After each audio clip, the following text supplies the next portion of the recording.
Bonjour les topistes, moins de 3 minutes pour vous parler du protocole RAGE que j'utilise pour faire face au stress. Alors pourquoi se retrouver dans cet environnement-là? C'est pour prendre une situation très concrète, de façon à vous immerger pleinement dans ce protocole et son utilisation.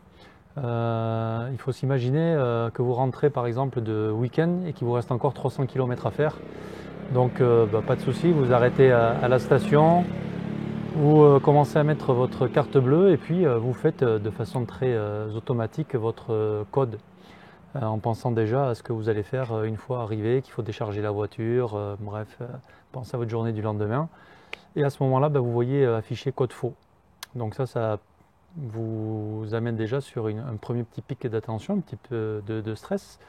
Et du coup, vous faites bien attention à recomposer votre code de façon efficace et vous avez à nouveau code faux.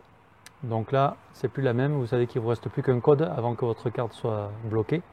Et c'est à ce moment-là qu'on va utiliser le protocole RAGE. Donc RAGE pour reconnaître, accepter, gérer, évaluer. Donc la première étape, ça consiste à reconnaître. Reconnaître quoi? C'est les symptômes du stress. C'est-à-dire que là, je commence à avoir les idées qui s'embrouillent, je me demande quel code j'ai tapé, pourquoi ça n'a pas fonctionné. J'ai le cœur qui s'accélère également. Voilà, je vais prendre en compte un petit peu tous ces éléments.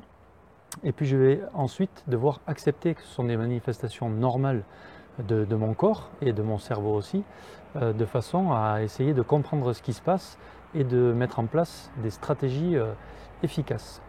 Et c'est là que vous allez venir utiliser le G pour gérer, c'est-à-dire que vous allez reprendre le lead, mais avec des stratégies que vous avez peut-être pu déjà utiliser par le passé, c'est-à-dire là, peut-être se calmer, penser à sa respiration et puis surtout réactiver sa mémoire parce que ce code-là, vous le connaissez, vous l'avez déjà composé plusieurs fois.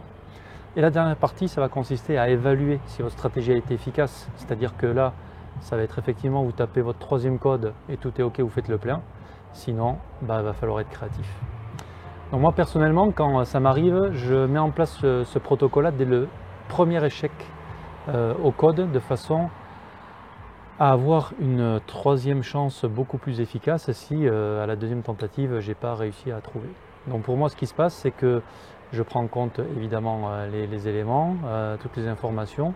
Je viens réactiver ma phrase d'ancrage pour mémoriser ce code et également calmer ma respiration. Je viens aussi vérifier la base que j'ai la bonne carte bleue, si vous en avez plusieurs et que vous ne tapiez pas le code d'une autre carte.